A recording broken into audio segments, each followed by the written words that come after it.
Hola, ¿qué tal amigos? Soy Sandy Locuar. Gracias por estar aquí conmigo en Nación RD.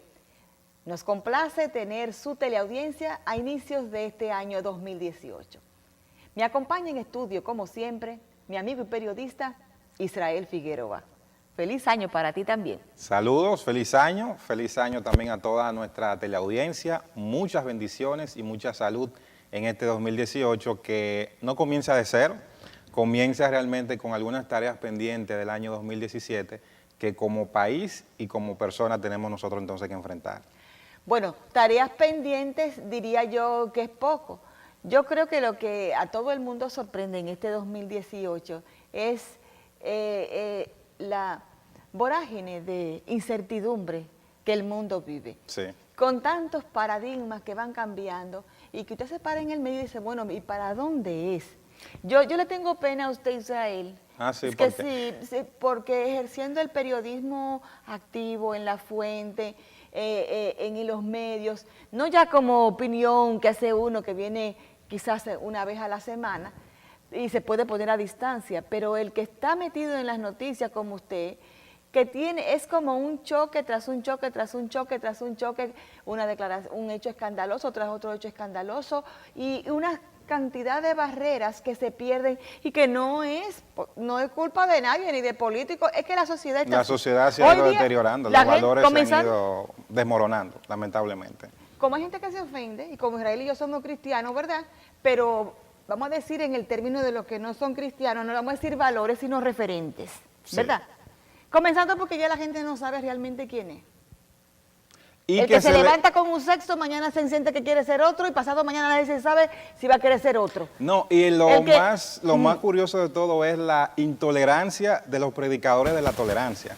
Es decir, una persona que no esté de acuerdo con estas, como se han ido cayendo esos referentes, esos valores a los que nosotros estamos acostumbrados, independientemente de su opinión, debe tener mucho cuidado cómo la da para no ofender y para no ser visto entonces como un intolerante, como un xenófobo, homofóbico. O sea, el punto para no poner el tema de la sexualidad que tantas personas irrita y que solamente lo mencionamos por el punto de que la gente no es el sencillo hecho de la indefinición sexual, sino que hoy estoy definida hacia un lado, mañana me siento definida hacia el otro, y bueno, y ahora no hay un referente de quién yo soy, porque yo mismo no lo tengo claro. Y encima, eso lo vemos como personas, lo vemos en la política, es donde más daño hace. Tenemos presidentes en el mundo que son bufones. Lamentablemente. No podemos, vamos a decirnos nombres, pero... Y uno ve gente que adhiriéndose a estos bufones, aún que digan lo que sea, no, porque sí. Es decir, usted ve defensas de presidentes en el mundo, en Latinoamérica, no solamente en Estados Unidos, sino en el mundo entero, de personas que tú dices, bueno, pero yo escribí ayer que yo entiendo ahora por qué Hitler en Alemania se pudo mantener, porque hay gente que se mantiene apoyando a alguien, no importa... solamente porque sí, como porque dicen viene aquí, porque le sale... por la fuente que lo está diciendo. Porque, por la fuente no, tú puedes decir, lo que está pasando en Venezuela es una cosa increíble. Y yo tengo amigos que andan defendiendo como que no, que eso es una conspiración. Le compran el discurso al gobierno. Óigame, usted pudo haber sido lo que fuere, usted puede haber entendido que se realizaba allí una verdadera revolución social, pero los hechos de ahora son los hechos de ahora. Es decir, como la gente comienza, son los hechos. Los hechos de ahora son lo que hablan y son lo que nos están diciendo que en el caso de Venezuela, por ejemplo, hay una crisis política, una crisis económica, una crisis social, una crisis de gobernabilidad. Y es difícil poder justificar en un artículo, en una opinión, es muy difícil justificar todo eso. Uno no entiende cómo es que hay personas que ante hechos incontrastables se han vuelto justificadores de lo injustificable. No hay forma humana de uno buscarle la vuelta y que la cosa quede bien. Es el secuestro de la verdad. Es decir, no existe una cosa como un fenómeno, como decían los fenomenologistas. Hay un fenómeno, una cosa que pasa, pero eso es lo que tú ves, a lo mejor no es así, el no humano, lo que acontece realmente es otra cosa. Es decir, que esta época, que no era moderna ni nada, es la era del nada. Nada de nada.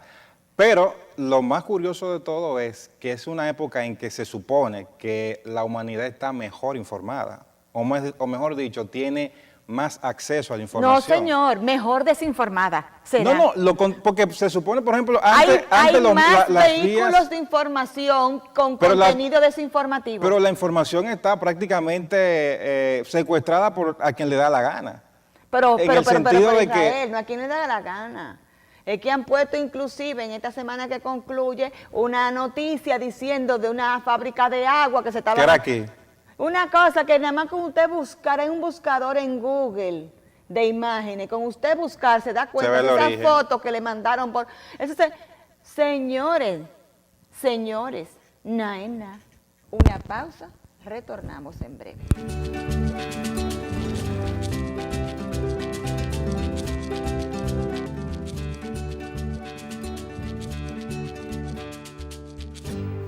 Advertencia. Si usted es de las personas que tiende a poner epítetos al que no está de acuerdo con usted en el tema haitiano, cambie de canal. Porque vamos a conversar sobre este tema, sobre la migración en general y en particular la migración haitiana en República Dominicana, que se ha visto recrudecida y que al parecer es un tema que no tiene solución. Pero esto hay que verlo dentro del contexto de las migraciones en el mundo. Recuerdo que hace tiempo leí unos estudios sobre migración de un autor francés cuyo nombre ahora mismo se me escapa, que hablaba sobre el rango de tolerancia, hasta qué punto una determinada población puede absorber poblaciones de otro origen sin sentirse amenazada. Esos son estudios científicos sobre lo que es la demografía de la inmigración, porque sean latinos en Estados Unidos, que es una nación particular porque es una nación de inmigrantes, sean haitianos aquí, sean turcos en Alemania, o sea, toda la migración siria que ha salido ahora, la realidad es que el poblador de un lugar llega a un momento en que no tiende a reconocer su entorno porque las cosas familiares y las caras familiares ya no son las mismas. Y eso provoca en todo el mundo un sentimiento. Querer negarlo, querer decir que no existen fronteras y sin embargo querer hablar de los acuerdos internacionales es un absurdo teórico que a uno le da tanta pena ver gente estudiada hablando de eso. Las naciones existen, las razas existen. Lo que no tienen que existir son los conflictos y las brechas insalvables. Damos la bienvenida a José Ricardo Taveras, que fue director de migración, que forma parte de un grupo político, un partido político que ha tenido una voz, digamos, a veces un poquito criticada respecto de la migración haitiana, pero que nadie puede negar que ha sido su tema principal, aún mucho antes de que se convirtiera en una inquietud ciudadana como ha ocurrido en estos momentos. Muchas gracias por estar con nosotros para hablar sobre este tema tan delicado y para ver si podemos sacar ¿Alguna propuesta? Algo bueno, ¿no? Claro, tiene que ser a partir del pasado, porque no podemos, lo que estamos haciendo no lo podemos repetir, no podemos seguir así. Bueno, muy buenos días, Bienvenido. Israel. Muy agradecido de la gentileza de permitirme compartir con ustedes, comenzando el año. Muchas felicidades Gracias, igual. para ustedes y para los amigos televidentes. Estamos de acuerdo, estoy a tu orden. Fusilen, disparen. Comenzando en... ya yo iba a decir ¿Qué mala fusilen. fama tengo? Mira cómo ha dicho. No disparen. De que disparen, pero me mira a mí. Sí, sí. Bueno, bro. Se siento amenazado. Porque el problema es que de Israel yo me puedo defender, pero de ti no puedo. ¿Cuál es la verdadera posición frente a las críticas de que usted ahora dice de hacer cosas que no hizo cuando estuvo en migración? Bueno, las personas que dicen eso, lo primero que yo suelo no responder ese tipo de críticas, porque cuando uno de alguna manera es actor en algún tipo de proceso, las evidencias quedan ahí y son pastos de la historia. cualquier cosa que yo diga, normalmente van a decir, se está defendiendo. Pero uno debe Pero, de recordar sus claro que sí, cómo no, porque- pero lo que te quiero decir es que generalmente cuando alguien me aborda de esa manera, yo lo primero que le digo, que asumo y veo que no hay una comprensión del problema. Porque la gente piensa que la solución del problema migratorio depende de la Dirección General de Migración y eso es errado. Porque migración maneja un aspecto del problema. Y entonces lo maneja y hay que ver, no es qué se hizo, sino con cuánto se hizo también. Porque tú tienes que saber hasta dónde llegan tus posibilidades financieras y operativas. Y de acuerdo con eso, tú sabes si hiciste el 100 o más allá del 100. ¿Qué se espera ¿Cuál de es un el director tema? de migración? ¿Qué ¿Cuál se es el espera? tema? ¿Cuál es el tema del B? Pero sería bueno que veamos el tema el problema en su contexto. Por eso que yo digo que el tema migratorio es un tema de Estado, sobre todo en un país como el nuestro, que es un país de los pocos en el mundo donde en una isla pequeña existen dos identidades cohabitando. Dos identidades totalmente contrapuestas en términos de cultura, de lengua, de religión, etcétera, etcétera. Entonces, es un fenómeno que cuando tú le das la vuelta al mundo, prácticamente no existe. En las circunstancias que está aquí en la República Dominicana es único, único. O sea, y aquí mucha gente habla del tema racial, pero si miramos los conflictos, por ejemplo, de identidad que hay en el Reino Unido, con Irlanda del Norte e Inglaterra, No, los conflictos y en son África blancos y en rubios azules, No, los siempre el fenómeno de la migración va a los generar conflictos de los Balcanes, por ejemplo, no eran conflictos que no tenían nada que ver con el tema racial, porque se salían a matar dos comunidades totalmente blancas, caucásicas, pero identidades contrapuestas, o sea, intereses nacionales diferentes, y eso fue un fenómeno grave. Entonces, lo que pasa en la República Dominicana es que, en primer lugar, tú tienes que saber que nosotros necesitamos una política, una doctrina nacional respecto al tema haitiano. El Ministerio de Relaciones Exteriores te maneja la política de visado. El Ministerio de las Fuerzas Armadas, a través del Ejército fundamentalmente, es el responsable constitucionalmente del cuidado de la frontera, no es migración. Migración tiene, sí, facultades legales para hacer interdicción migratoria en cualquier espacio del país. Pero la seguridad fronteriza... sí, bueno, todo ese tipo, cualquier tipo de operativo que tienda a controlar la migración, sea en los puntos de control fronterizo, aéreos, marítimos o terrestres, o en las calles. Migración tiene facultad de actuar nacionalmente. Pero la seguridad de la frontera, que es la gran debilidad, es una responsabilidad que la Constitución establece para las Fuerzas Armadas. Si tú no articulas, yo te estoy citando 3 piezas del Estado, pero por no hablarte del tema del Ministerio de Educación, del Ministerio de Salud Pública, del Ministerio de Trabajo, que maneja el tema del control de los porcentajes de extranjeros en las empresas, a pesar de que también migración tiene calidad para intervenir en las empresas para los asuntos propios de la extranjería. Por ejemplo, el Consejo Nacional de Migración, que a través del Instituto Nacional de Migración, que es el que se supone que debe hacer los estudios para programar la política migratoria. Por ejemplo, ¿cuántos obreros extranjeros vamos a necesitar para recoger café, arroz, etcétera?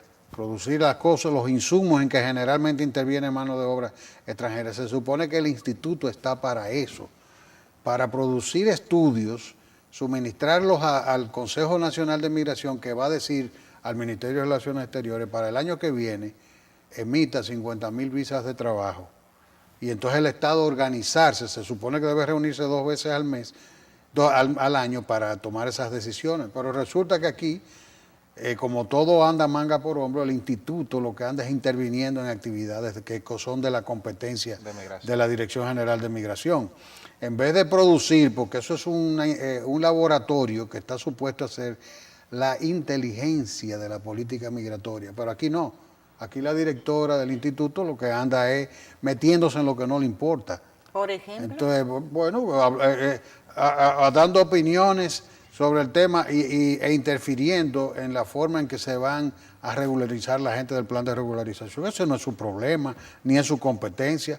Interviniendo en cuáles deben ser las políticas de refugiados, etcétera, cuando aquí no hay problema de refugiados. Aquí, cuando yo salí de migración, habían apenas 13 refugiados reconocidos y no habían solicitudes pendientes. Entonces, cuando tú miras el tinglado, es una cuestión de voluntad política y de inversión. Yo me pregunto... Pero ¿quién se supone que debe de coordinar todas esas cosas? El presidente de la República. Espérese, porque tú no puedes ser presidente, señor. Bueno, pero ven acá, si existe... El si líder, existe el líder del ministro, Estado. No, pero yo te estoy citando, usted me pregunta... No, en la ley, yo dudo que la ley diga la política migratoria y su ejecución es responsabilidad del presidente de la República. Pero yo te he citado varias instituciones con competencias diferentes y puedo seguirte citando más. Ahora, Pero tiene que haber una que coordine. Te cité 4. Es inmigración, óyeme, entiendo yo, bueno, se supone, que es la que debe de coordinar que las acciones. Políticas emanadas del óyeme, instituto respecto a la cantidad que pueden venir y de Cancillería se cumplan. Mira, y que monitoreen eso. El trámite es, el instituto debe ser la inteligencia de la política migratoria, producir insumos, estudios, en la línea que te planteé. Lo suministra a la migración y al Consejo de Migración. El Consejo de Migración, tú ves que hay un Consejo de el Consejo Migración. Nacional de Migración que está integrado, entonces traza esas políticas y están muy bien especificadas en la ley. ¿Quién preside ese Consejo? Ahora, lo que yo digo, el problema que nosotros tenemos, o sea, tú no puedes pretender, por ejemplo, que el director de Migración le va a trazar pauta al canciller de la República en cuanto a una política de visado, porque primero ni es de su competencia, jerárquicamente pero puede haber a imaginarnos que el presidente de la República sea el responsable de la disminución de la mortalidad materna. Eso es responsabilidad del ministro de Salud y que es el que encabeza el sector salud. Cuando yo digo el presidente aunque de la más República, directamente óyeme, del Servicio Nacional de Salud. Escúchame. Tiene que haber alguien que coordine eso. Bueno, Todo no puede estar en el presidente. Si tú dijiste al principio del programa que íbamos a hablar aquí de cosas de verdad y que, ¿verdad? Aunque no haya Ahora, acuerdo. el tema es de voluntad política. Porque yo estoy seguro que el director de migración actual, si tuviese la cooperación, ¿cómo te digo? El apoyo financiero para poder que eso pueda devenir en apoyo de sus actividades operativas. El mismo Ministerio de la Fuerza Armada, los guardias que van a hacer trabajo en la frontera, ¿con qué equipos lo están haciendo? ¿Tú crees que con un puesto, parando guaguitas y revisando papeles, y que cuando te enseñan un carnet, una cédula de lejos y ellos miran así, está bien, sigan? ¿Tú crees que así se hace control de frontera? Tú tienes que tener tecnología, tú tienes que tener equipos de todoterreno, tú tienes que tener equipos aéreos. O sea, tú tienes que tener... Sí es verdad, o sea, el Israel. problema es que aquí no se invierte en control fronterizo. ¿Cuánto ¿Cuál es el la presupuesto? debilidad fundamental? La debilidad fundamental de la política migratoria. Porque no nos llamemos engaño. Aquí hay un problema y ahora está llegando un segundo problema, que es la migración haitiana y la venezolana. Y está llegando, o sea, esta segunda, la venezolana, está llegando porque el gobierno está viendo que le viene encima la situación. ¿Qué está pasando? Aquí tenemos una política, sí, es cierto. Y viene documentada, por lo menos. Exacto, por lo menos viene Un problema documentada. menos. Sí, pero ¿qué pasa? Cuando tú tienes una política de exención de visado a través de un protocolo firmado por cancillerías y se te presenta una situación de emergencia migratoria como la que estamos viviendo con los venezolanos, ¿qué tú haces? Bueno, tú le notificas a través de una simple nota diplomática, tú le dices a la Cancillería venezolana, vamos a suspender temporalmente la política de exención de visado. ¿Por qué? Porque si tú tienes los próximos 6 meses de vuelos de Caracas a Santo Domingo llenos. Entonces tú, obviamente... Que no son turistas. Entonces, ¿qué es lo que está pasando? El problema de nosotros no son los venezolanos, pero ¿me estamos entiendes? de acuerdo. Y nosotros, yo entiendo que estamos actuando como válvula de presión y Venezuela fue válvula de presión para la República Dominicana en muchos momentos. Estoy de acuerdo, pero yo, oye, no vamos a convertir este programa en eso de los venezolanos. Pero que yo no estoy de acuerdo contigo. Lo que yo te estoy diciendo es que tenemos en este momento dos problemas. Hay uno que es coyuntural, que eso es mientras Maduro esté en la presidencia, manejándose en la forma que está manejando, seguirá eso va a saliendo, estar. claro. Cuando Venezuela comience a recuperarse, esa gente en una gran cantidad va a retornar a su país. Ahora, mientras tanto, yo lo que te digo que a veces el tema de voluntad política es lo que quiero destacar. Eso es una simple nota diplomática para tú depurar lo que van a venir allá y no pase lo que está pasando, que Migración ha tenido que tomar decisiones, como por ejemplo devolver una cantidad importante de ciudadanos venezolanos desde el aeropuerto, lo están devolviendo. Entonces, a veces Migración Los no tiene... devuelven. Sí, ¿Y bajo qué Claro, predicamento? bueno, porque es una discreción del Estado. Porque no tienen dinero para estar admitir aquí. o no admitir, porque el inspector tiene el derecho simplemente de que si ve que tú eres una persona que no tiene la solvencia para sostener tu estadía en la República Dominicana, tiene todo el derecho de devolverte, porque admitirte no es un derecho, es una discreción del Estado. Ay, yo no sabía eso. ¿Sabe qué le voy a contar? Bueno, pero vamos a hacer la pausa primero y les voy a relatar una historia que me pasó recientemente en varios vuelos que he tenido que hacer por mi trabajo, de la cantidad de haitianos viajando hacia Chile. Sí, Una pausa, retornamos en breve.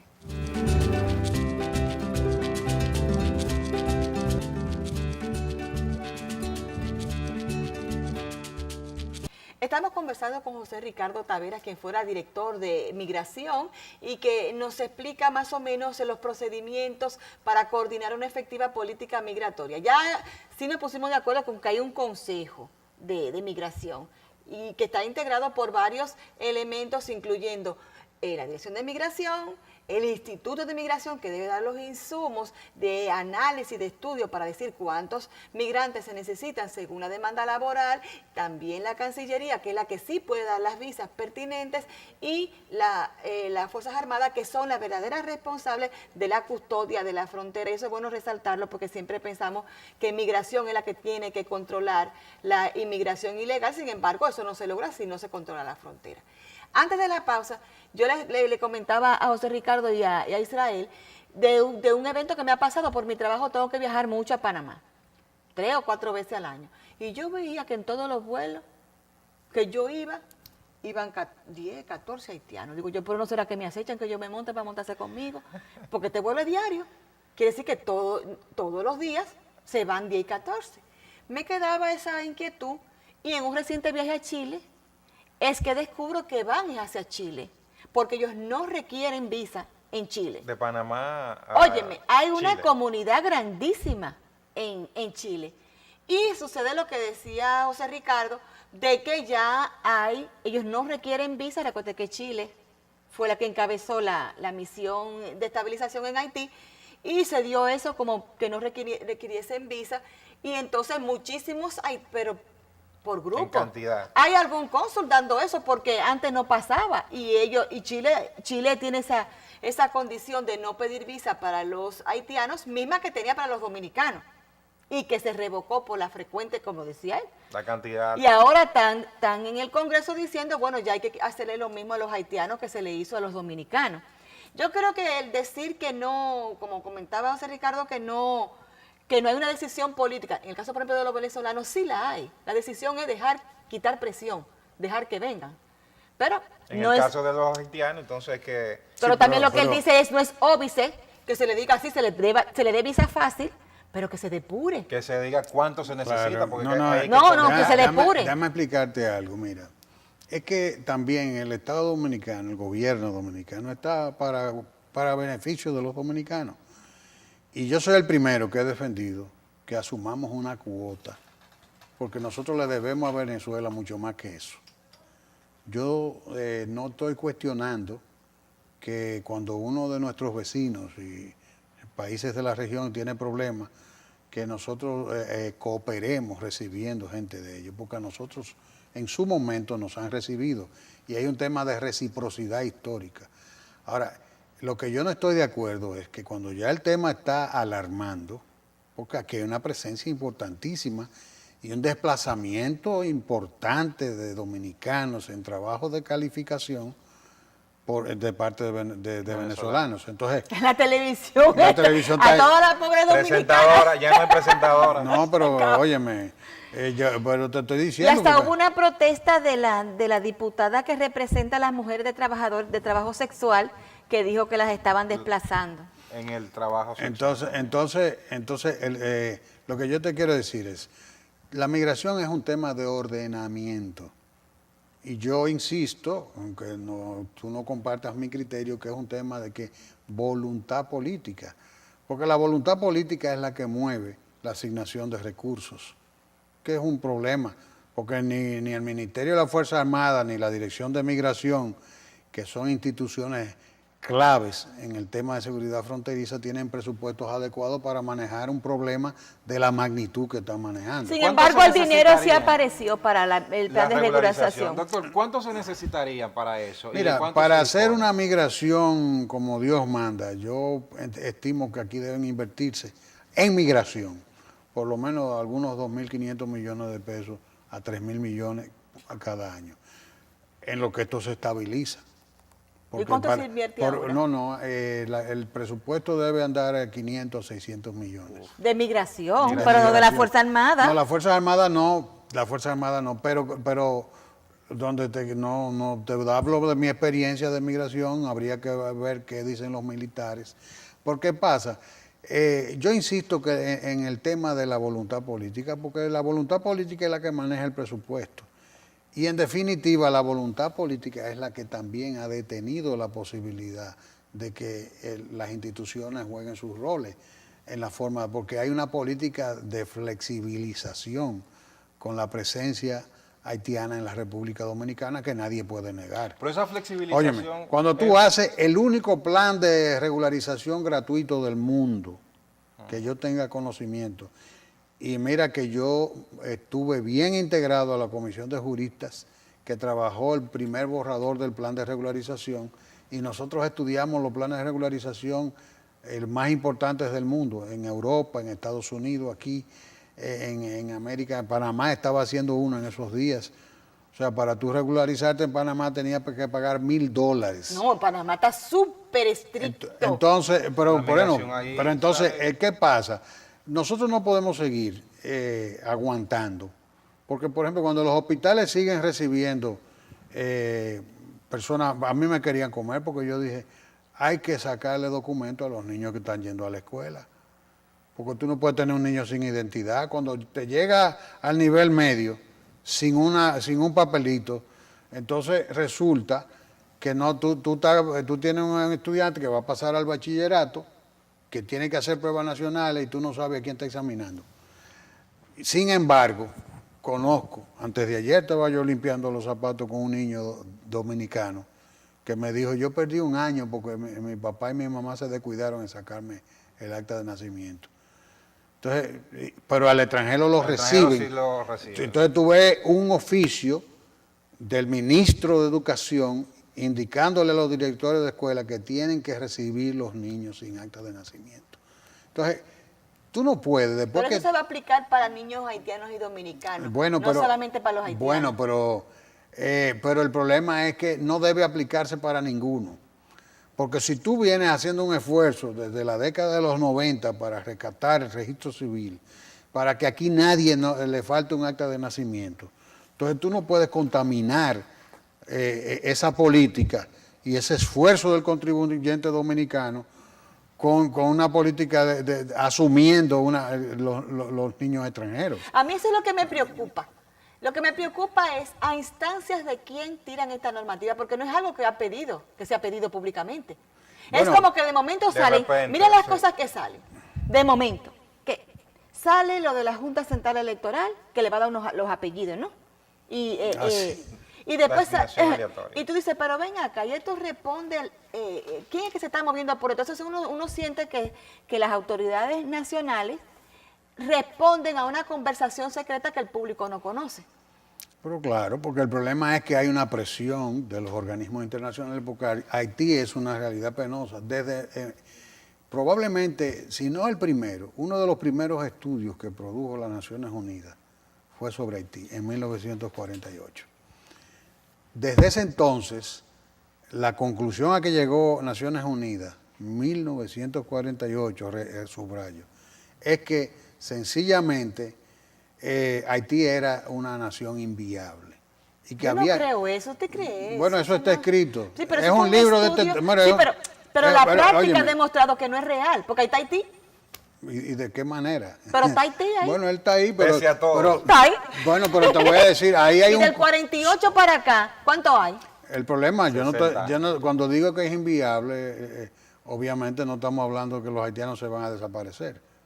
Pero si tú te pones a ver, eso es un conglomerado humano conviviendo en medio de un caos institucional. Entonces, eso no es un Estado propiamente, por eso es que es un ejemplo típico de Estado en colapso. Bueno, Estado fallido. quizás Cuando yo hay te que hablo, ahí está Haití, diferenciar Haití del pero, territorio Sandy, haitiano, porque el territorio haitiano es un territorio con playa, con de todo. No puede ser inviable por el hecho de que no puede tener agricultura, porque hay otras cosas que se pueden hacer. pero Lo que déjame no es- explicarte por qué es será el inviable. Estado haitiano como Bueno, está ahora. son los datos los que dicen eso. Yo te puedo decir rápidamente, por ejemplo, ahora te puedo decir, Producto Interno Bruto. Haití tiene 8.000 y pico de millones, 9.000 millones de dólares de Producto Interno Bruto.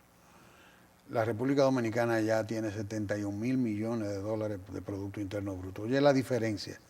Eso solamente obliga a que haya una política especial respecto a Haití.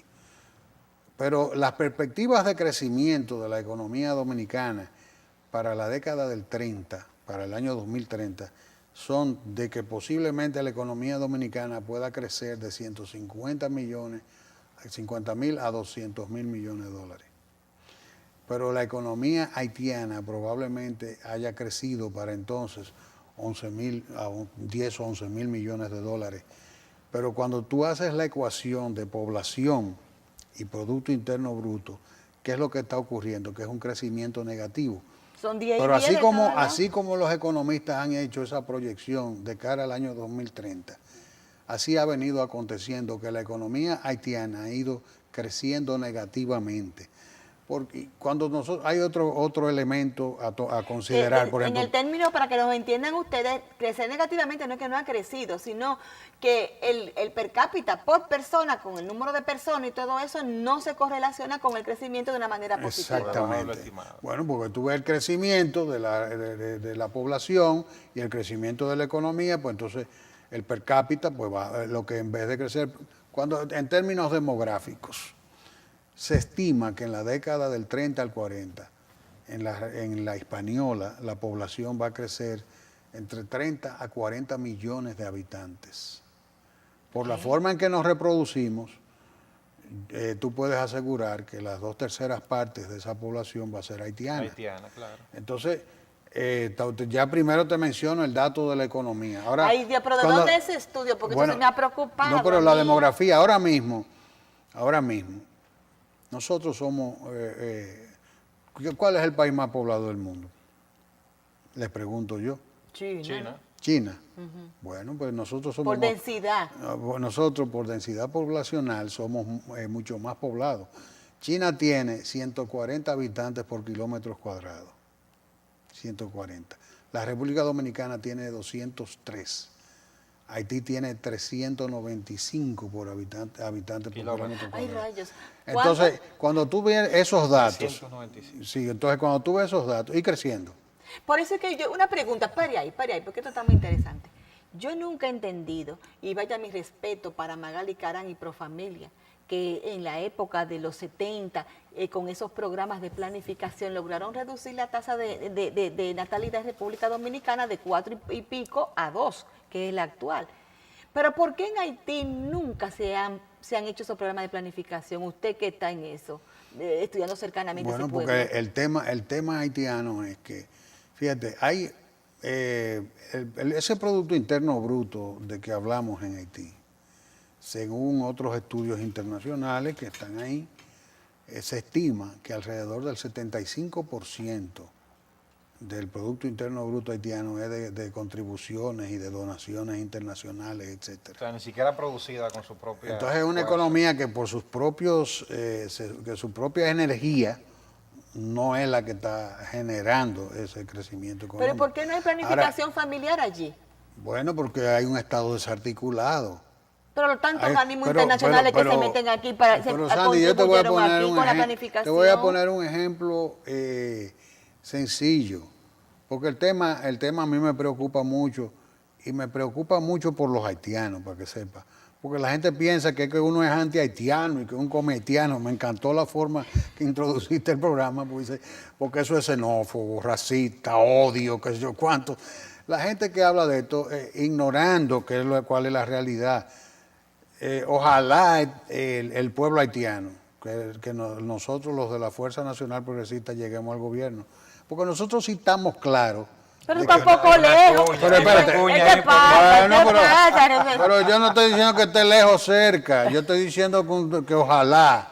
A mí no me interesa entrar en un tema de que si estamos cerca. Estoy diciendo que la visión nuestra Ya usted tuvo. sería conveniente para Haití, porque nosotros tenemos tanta conciencia de estos datos que te estoy hablando, que por ejemplo, yo te pongo un ejemplo, el terremoto, se fue a pique el Palacio Presidencial y al día de hoy no ha podido ser reparado.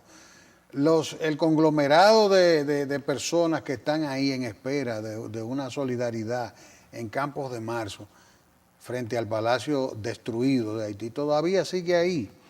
Entonces, ellos no han tenido la capacidad de reaccionar al problema. Entonces, nosotros no podemos perder de vista esa realidad. Esa realidad es demasiado dura. Entonces, ¿qué es lo que pasa? La República Dominicana, por ejemplo, en el plano de la política exterior, el principal objetivo debe ser Haití. La razón de ser de una política exterior dominicana agresiva es Haití. En vez de estar oxigenando a Maduro, claro, con un diálogo inconducente y vergonzoso, por muchísimas razones que tienen que ver con... Estamos haciendo, escúcheme, lo que podemos hacer, porque nosotros no podemos intervenir en Venezuela. No, yo no estoy hablando, lo estamos oxigenando. Y ese diálogo tiene a unos presos políticos fuera por razones que tienen que ver internas de Venezuela, no de República Dominicana, respecto a ellos. Es un diálogo que, por muchísimas razones que yo manejo, que no viene al caso hablar aquí, es un diálogo vergonzoso por una cuestión de ellos. Pero estamos oxigenando a Maduro, nosotros tenemos que ocuparnos de Haití. ¿Cómo qué, por ejemplo? La bandera de la República Dominicana debe ser un pequeño plan Marshall para Haití. No, planificación familiar, eso es lo primero. Bueno, no ganemos la prioridad. El plan Marshall, planificación familiar. Pero Sandy, el plan Marshall es un capital para ser invertido y obviamente ahí se habla en qué lo vamos a hacer. Si tenemos que hacer planificación familiar, claro, tenemos que hacer infraestructura vial, educativa, de salud, etcétera, porque obviamente tú tienes que atender las urgencias más importantes y comenzar a generar energías de la sociedad haitiana. Es que no se le puede dar dinero, Ricardo, no se le puede, se la pone un presidente, porque es que no se le puede dar dinero. Pero se aprovecha y se desarrolla también la capacidad de la institucionalidad de la justicia haitiana para que cuando se robe se metan presos, porque es que Haití, si es necesario promover un estatuto de fideicomiso para Haití, porque ¿y cómo sería eso? Bueno, el fideicomiso es una instituta del derecho internacional en la cual es posible que la comunidad internacional asuma el control de una nación, de un espacio geográfico, vamos a decir, y entonces durante un tiempo en lo que se crean las condiciones para que esa sociedad pueda valerse por sí misma. Commonwealth, mi familia, originariamente algunos eran de Turks and Caicos, en Turquilán, lo que dicen Turquilán, que está al norte de Puerto Plata.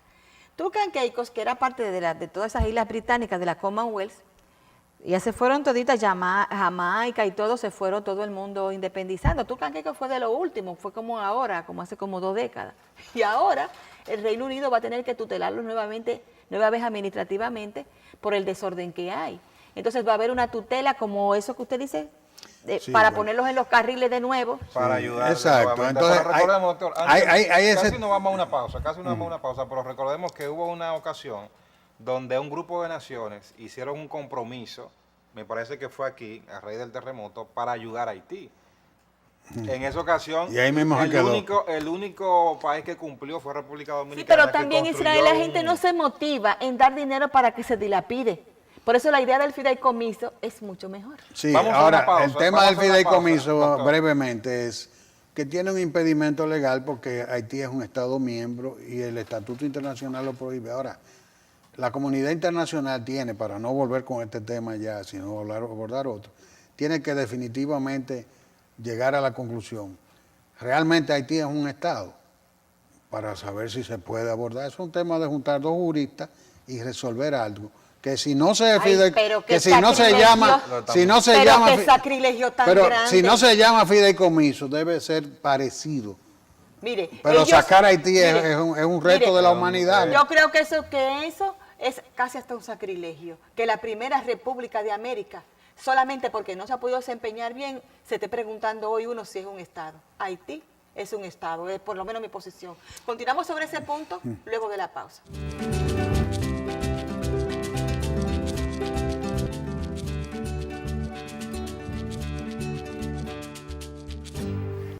Gracias por continuar con Nación RD. Antes de la pausa, el doctor José Ricardo Taveras nos lanzó una pregunta que es interesante que la comunidad internacional asuma, y es determinar qué tan viable es llamarse Estado haitiano. ¿Cuáles son las características que ya hacen que un territorio sea asimilado como tal y cuáles de esas no vemos en el caso de Haití? Mira, cuando yo dije eso, lo dije en el contexto de que veía viable el hecho de que se produjera una salida al estilo del fideicomiso. Ahora mismo puedo ponerte un ejemplo de las Islas Fiji, están, creo, bajo estatuto de fideicomiso. Entonces, Regenteado por la comunidad internacional. por la comunidad internacional. Obviamente, cuando planteo eso, no quiero bajo ninguna manera ofender la dignidad del pueblo haitiano ni su identidad, sino decir que ciertamente los parámetros los que estamos midiendo, es un país que perdió sus Fuerzas Armadas, que no ha sido capaz de establecer ningún poder, o sea, duró prácticamente 20 años intervenido por fuerzas de estabilización. Donde un teniente ha dado un golpe de Estado. Bueno, hay de todo, y se dio un caso en que antes de que desapareciera el ejército, cuando no tenían presupuesto, había un coronel que pagaba los salarios del ejército entero. Un coronel. Entonces, No el Estado. Entonces, cuando tú ves situaciones así, estamos hablando de un Estado colapsado. Entonces, ahora mismo, por ejemplo, salió la minuta y tú has visto lo traumático que ha sido para el presidente Moïse poder avanzar. Tiene una resistencia que no ha pasado a mayores, porque obviamente ellos saben que la comunidad internacional no tardaría en intervenir. Nuevamente.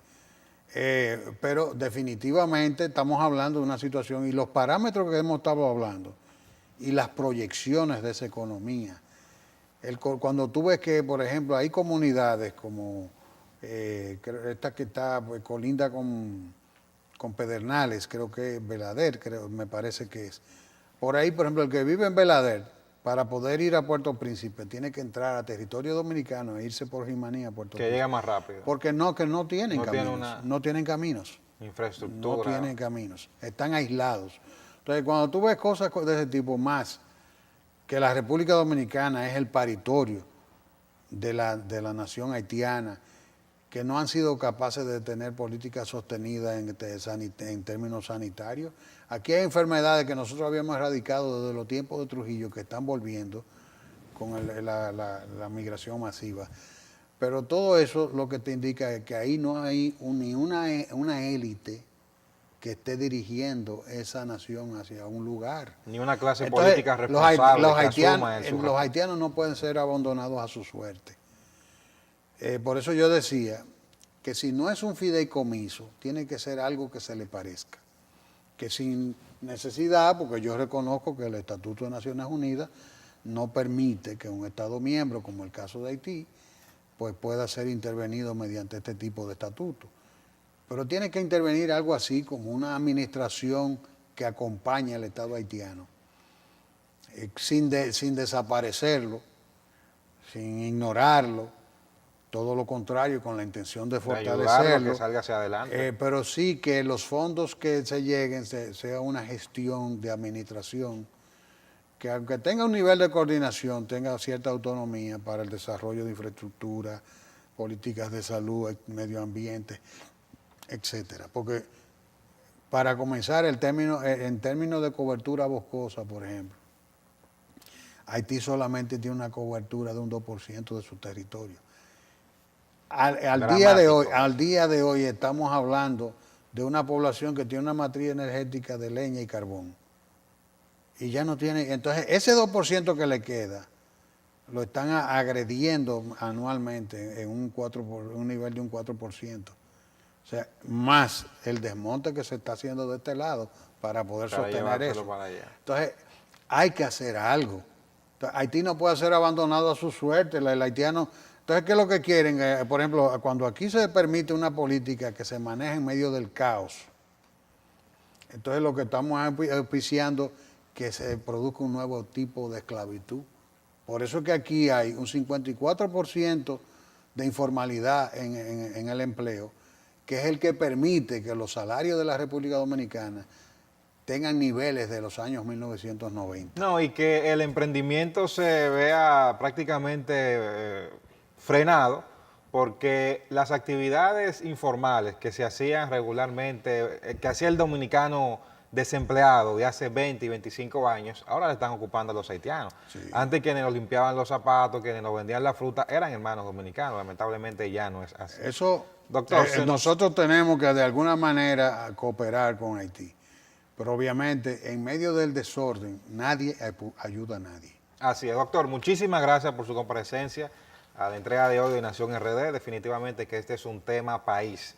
Nosotros como dominicanos debemos de asumir con una mayor responsabilidad y sobre todo una claridad de la situación haitiana, lejos de fanatismo, lejos de xenofobia, anti-haitianismo o pro-haitianismo, reconocer que hay una situación que nos da en la cara y es la situación de nuestros vecinos, que ellos siempre estarán ahí y nosotros siempre estaremos aquí. Siempre vamos a convivir, lo que tenemos que buscar es fórmulas correctas para nosotros poder estar juntos. Muchísimas gracias y ustedes, como siempre, gracias por su sintonía y será hasta la próxima.